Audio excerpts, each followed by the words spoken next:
uma satisfação muito grande de poder compartilhar a palavra de Deus com os irmãos nesta manhã, e é uma honra muito grande, né? Estamos aí na Igreja Batista da Liberdade, igreja com quem temos uma amizade já durante muitos anos, e estamos aí diante do nosso presidente da nossa Convenção Batista Brasileira, e com grande satisfação e honra de estar com os irmãos. E abrimos, de fato, o coração, né?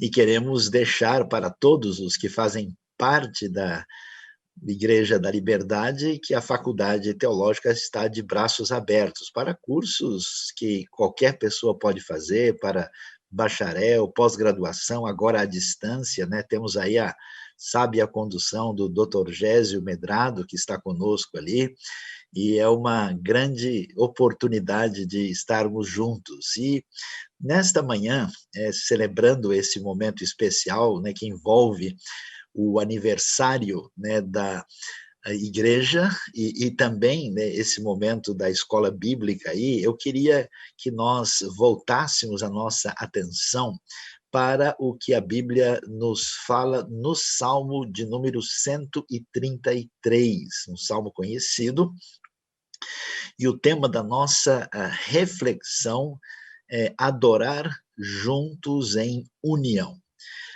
O salmo que muita gente conhece, né, que vai dizer lá, o texto diz inicialmente que é um salmo davídico, né, em hebraico, Mismor le David. Inclusive, os estudiosos vão discutir se nós estamos falando de um salmo de fato escrito por Davi, que é o caso de muitos deles, ou um salmo ao estilo de Davi, um salmo em honra de Davi, né? Porque esse salmo faz parte de um contexto de salmos que vão do 120 ao 134, chamados salmos de peregrinação, dos degraus de romagem, o Shir HaMa'alot, como é chamado no original. E eu vou ler o texto ele é pequeno, mas a sua profundidade e o seu ensino é extraordinário, né? Ele começa dizendo: como é bom e agradável quando os irmãos convivem em união. É como óleo precioso derramado sobre a cabeça, que desce pela barba, a barba de Arão, até a gola das suas vestes. É como o orvalho do Hermon quando desce sobre os montes de Sião. Ali, o Senhor concede a bênção da vida para sempre. Olhando assim para o salmo à primeira vista, né, a gente pode até dizer assim que parece um salmo um tanto quanto inofensivo, né? É até bonito no original, ele diz Hinematov Manaim Shevet Achim Gam Yachat, né? Ele é um salmo assim peculiar e ele, na verdade, trata-se de um cântico em que está falando sobre essa questão da necessidade de estarmos juntos, de estarmos nessa relação de união da comunidade da fé. E eu não sei, né, se eu deveria dizer isso, se eu não deveria, né? Estamos aqui na nossa comunhão fraternal batista, diante até do presidente da nossa convenção, mas os nossos queridos irmãos batistas, né, como nós temos o nosso sábio princípio da autonomia, da igreja local, às vezes, né, falta essa cooperação, às vezes o sentimento de independência, né, vai além daquilo que é adequado e saudável. E olha que esse salmo vai tocar exatamente na importância dessa realidade, porque além de sermos batistas, somos brasileiros, né, que temos um quê de individualidade assim acentuado, né, e também somos pessoas nessa cultura ocidental contemporânea que ainda enfatiza a afirmação da individualidade. E os estudiosos que se debruçaram, né, para falar desse salmo de uma maneira assim muito peculiar, eles discutem, por exemplo, é possível, né, apesar de tudo, que o Salmo possa ter mesmo ter sido escrito na época de Davi, né? Pode ser que isso teria acontecido, por exemplo, naquela ocasião em que todo Israel foi até Hebrom, né? Lembrando-se de que Hebrom foi a primeira capital, né? Davi reinou lá por 7 anos e depois ele transfere a capital para Jerusalém, onde ele vai reinar por 33 anos, então que houve ali um momento da tentativa de estabelecer essa relação de unidade, né, entre as duas, vamos dizer, os dois elementos, né, que aparecem nesse contexto dos Salmos, né? Mas, na verdade, a indicação maior pode apontar para nós, já que quando você lê, por exemplo, os outros salmos que são aparentados, ligados ao Salmo 133, esses cânticos de peregrinação, você vai ver coisas interessantes, por exemplo, a gente vai ver várias frases e referências que evocam, né, aquilo que envolve o momento quando o povo volta do exílio, né? Pode ser, por exemplo, aí pertinho, no Salmo 137, né, você vai ouvir lá quando o Senhor trouxe de volta, né, aqueles que voltam para Sião, né, quando se fala, por exemplo, junto aos rios de Babilônia, né, voltar a Sião aparece antes no 126, mas junto aos rios de Babilônia nós nos sentávamos e chorávamos com saudades de Sião, é evidentemente um contexto pós-exílico que pode mostrar para nós uma situação talvez posterior ou mais adiantada. Em suma, os estudiosos assim têm dificuldade de localizar. Talvez tenha sido no momento em que Davi tenta unir, né, as diversas tribos de Israel, né? Talvez isso tenha acontecido em algum momento aí em que nós temos a relação de oposição entre o Reino do Sul e o Reino do Norte, Israel e Judá. E talvez, como parece, segundo muitos estudiosos, os exilados, né, o pessoal que está aí estudando a Bíblia, aí, que está se aprofundando no conhecimento, que faz parte da escola bíblica, certamente precisa aqui dar a sua atenção para essa realidade que tem a ver com o estudo aprofundado dos Salmos, né? Eles são encorajados aqui, os exilados, né, quando voltam para Jerusalém, era necessário enfatizar essa união, né, que, por exemplo, aparece em Neemias capítulo 11, né? A gente pode ver também a necessidade dessa adoração em conjunto, que vai ser destacada no capítulo 3 de Esdra, né?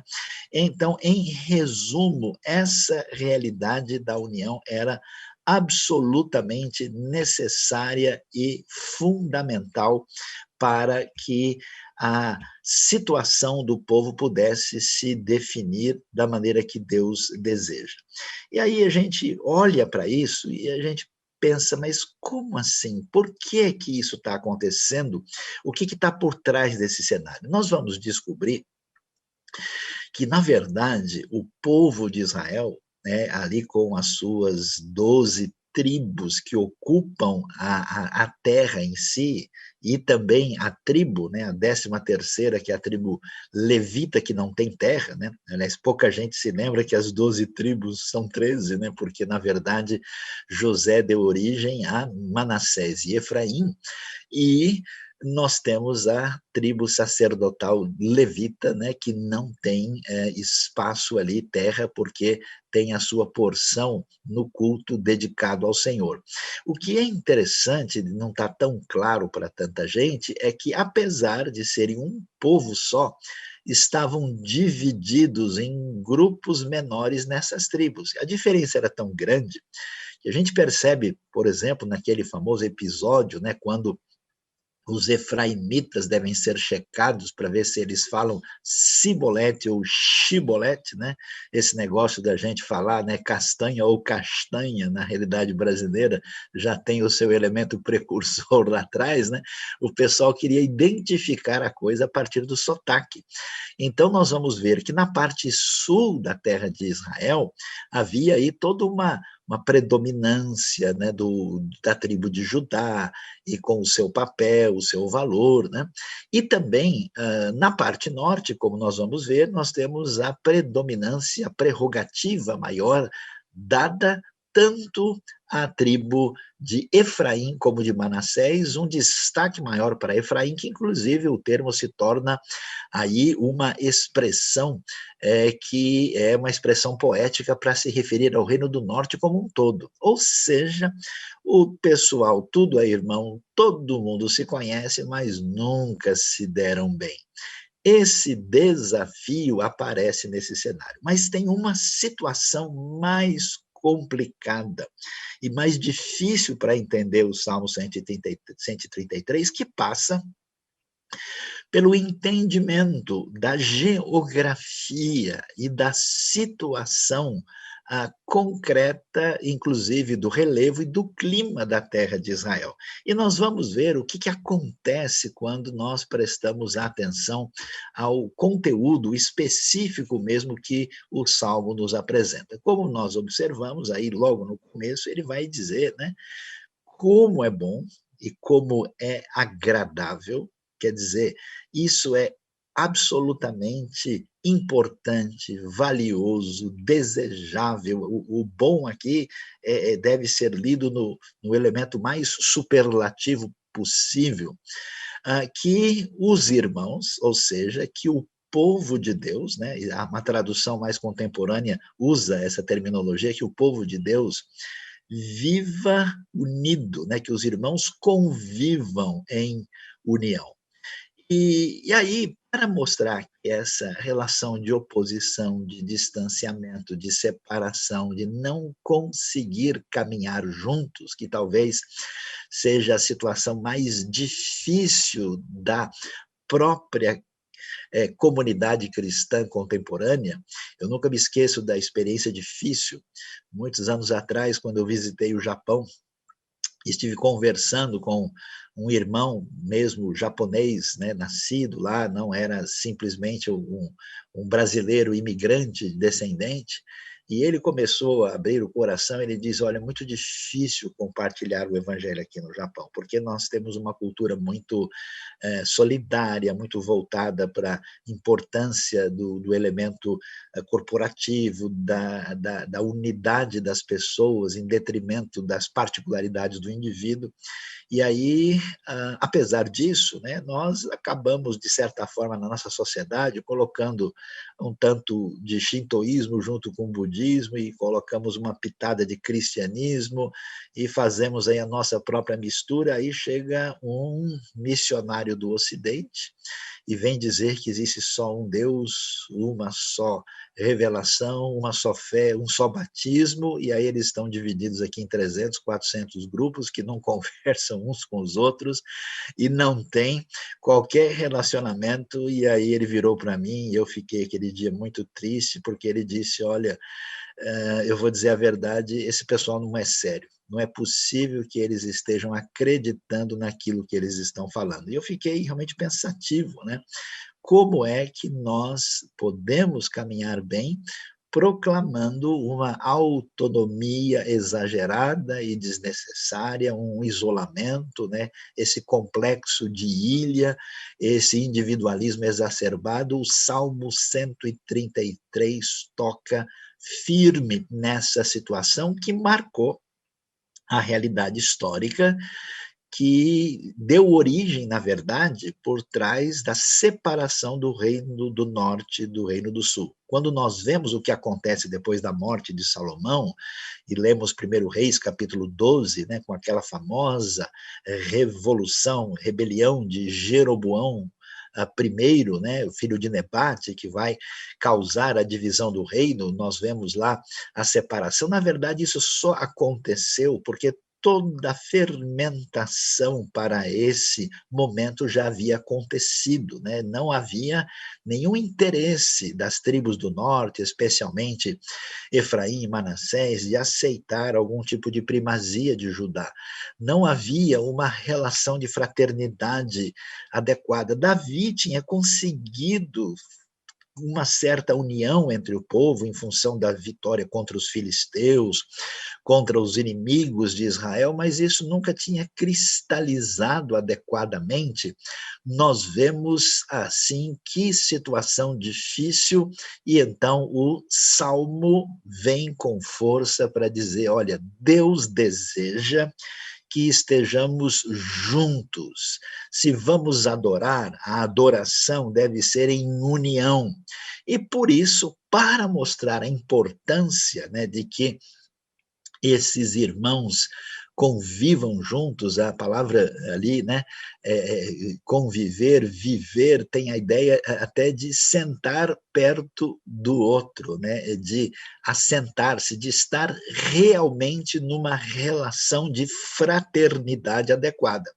E para dizer como isso é precioso, ele vai trabalhar com uma metáfora que é absolutamente valiosa, que ele diz o seguinte, olha, isso é tão importante, meus queridos irmãos e irmãs da Igreja Batista da Liberdade, os demais que estão em sintonia conosco, isso tem um valor tão extraordinário que isso é como o óleo precioso, esse azeite perfumado, que era um azeite especial para a unção, que era, digamos assim, a fragrância mais sagrada da experiência concreta de Israel com Deus no Antigo Testamento, né? Naquela simbologia concreta para aquela civilização nômade pastoril, poder entender coisas profundas da parte de Deus, Deus então mostra tudo aquilo que acontece no tabernáculo de maneira extraordinária, que além de ensinar elementos importantes, vai apontar para a realidade de Cristo Jesus, nosso sumo sacerdote depois, esse óleo precioso que era derramado sobre a cabeça do indivíduo mais importante da comunidade quando a gente falava em termos de adoração. Nós temos a referência de Arão, a barba de Arão. Arão é o primeiro sumo sacerdote que dá origem a toda essa herança sacerdotal, cultica, que aparece na história de Israel. Então você pode imaginar aquele perfume, né, com azeite de oliva, com uma mistura que não podia ser usada em lugar nenhum, cuja fórmula nem era para ser revelada, que colocaria aí em situação de inveja até as melhores fragrâncias de Paris e de outros lugares do mundo. Esse óleo precioso que desce pela barba de Arão até a gola das suas vestes, né?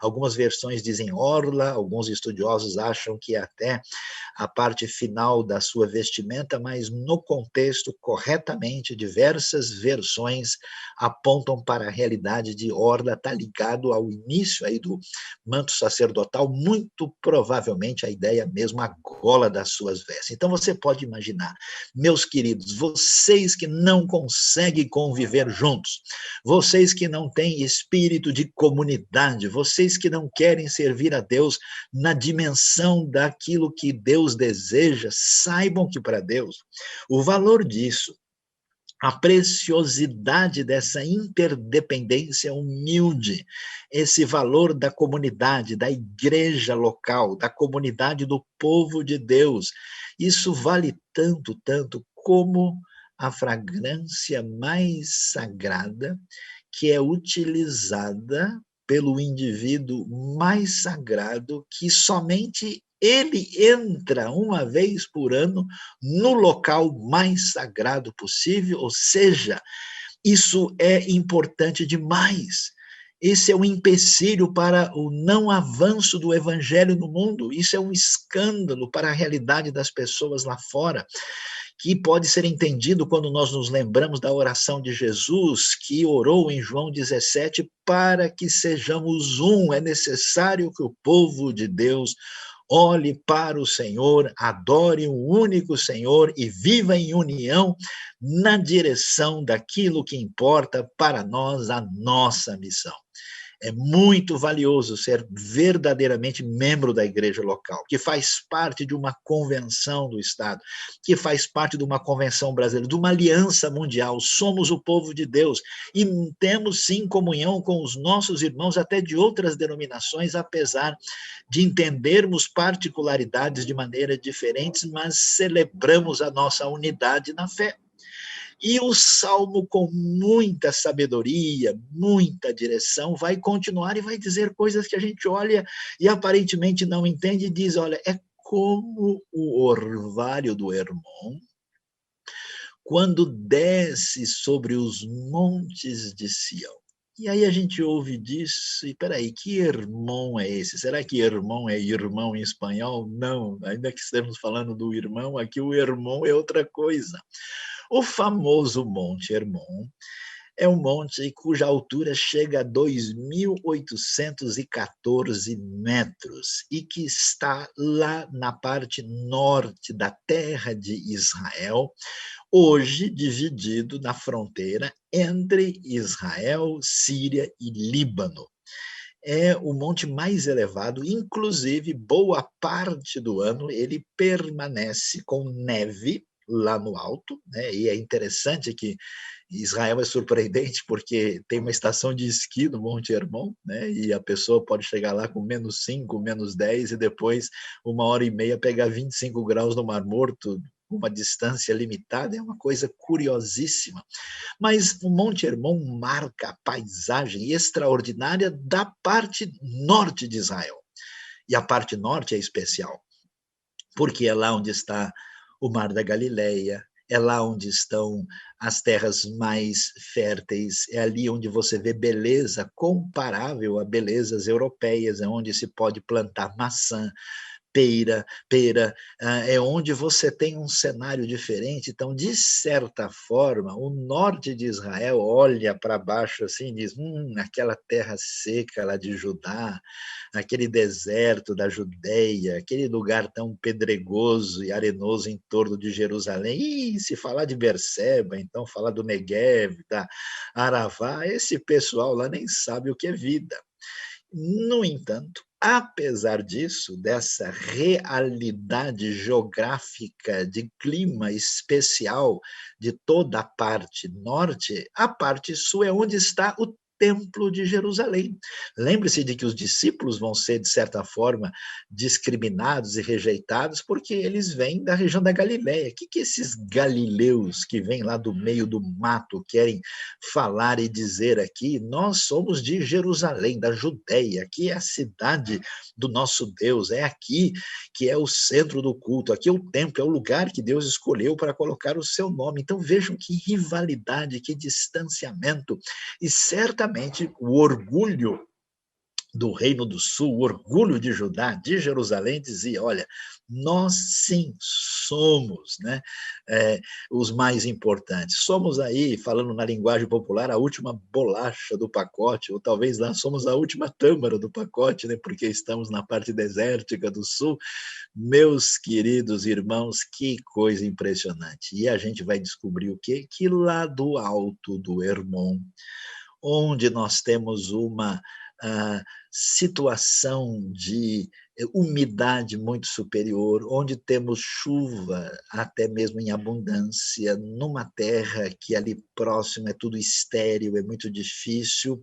Lá, essa umidade carregada pelos ventos, ela desce e se espalha indo para o sul, e aliás, é exatamente do derretimento da neve do Hermon que nós temos as nascentes, né, dos riachos que vão formar o famoso Rio Jordão, que desce ali desde o norte de Israel, depois descendo pelo Mar da Galileia, chegando até o sul. Então, o povo do sul, arrogante, que se acha grande coisa, que se acha mais importante, quer saber a verdade? A vida física de vocês depende lá do norte, de quem vocês fazem pouco, aqueles em que você despreza. Então vamos parar com essa bobagem, porque o orvalho do Hermon com tudo aquilo que envolve essa umidade, com essas correntes de água que descem de lá. Até hoje, o deserto de Israel recebe água bombeada da parte norte para garantir umidade e o desenvolvimento da impressionante agricultura israelense.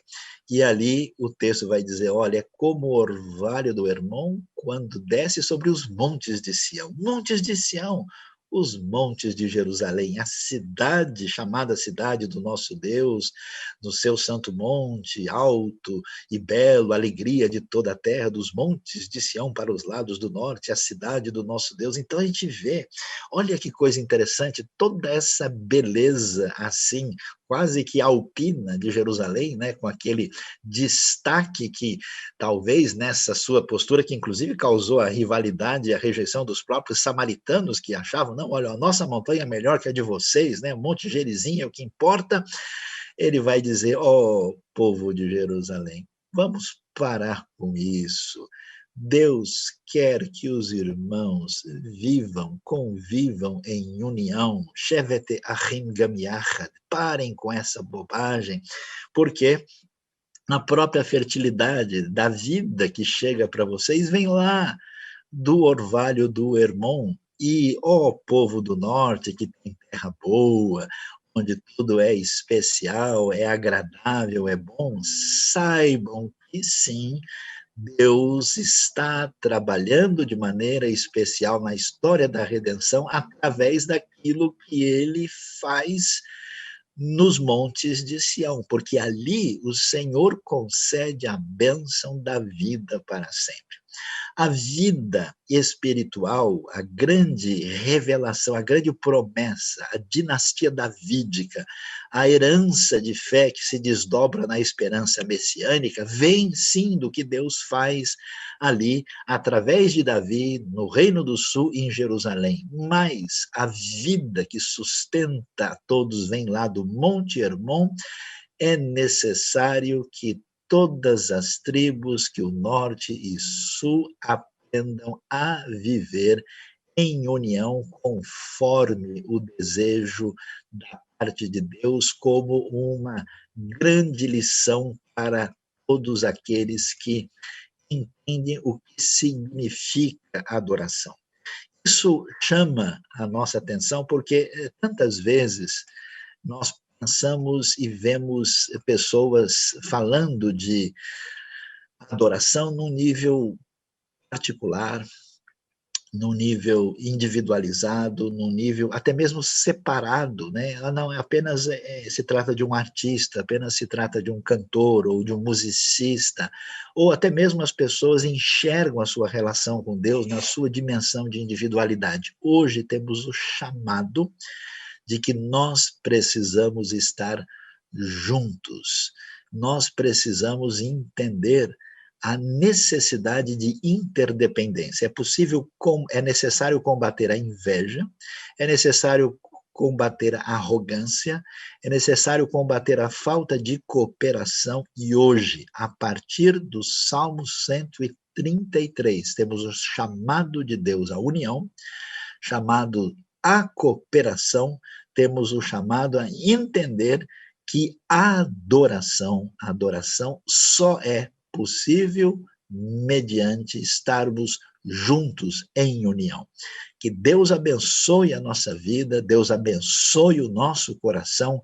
Parabéns à Igreja Batista da Liberdade, parabéns a todo o trabalho que tem sido feito pelo pastor Falso, por toda a equipe, e o meu desejo é que Deus multiplique a sua bênção, a sua graça sobre a igreja nesse momento especial, e parabéns por estarem dedicados ao estudo da palavra de Deus, absoluta necessidade nos dias confusos e tantas vezes desencaminhados que nós vivemos. Eu queria terminar esse momento com uma palavra de oração, pedindo a bênção e a ação de Deus sobre a nossa vida na direção da grande união que é apresentada neste salmo especial.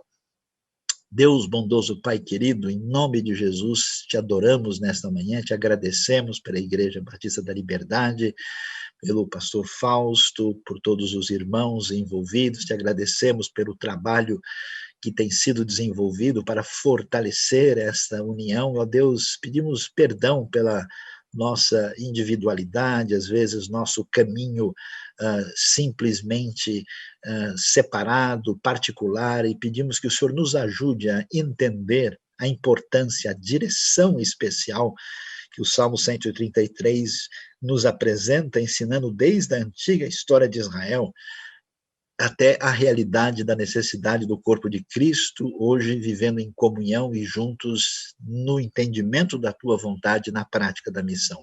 Pedimos a tua bênção, a tua graça, a tua mão especial sobre todos que estão em sintonia contigo e juntamente conosco neste dia especial. Oramos, entregando as nossas vidas e pedindo a tua bênção e a ação da tua palavra em nossa vida. Em nome de Jesus é que oramos.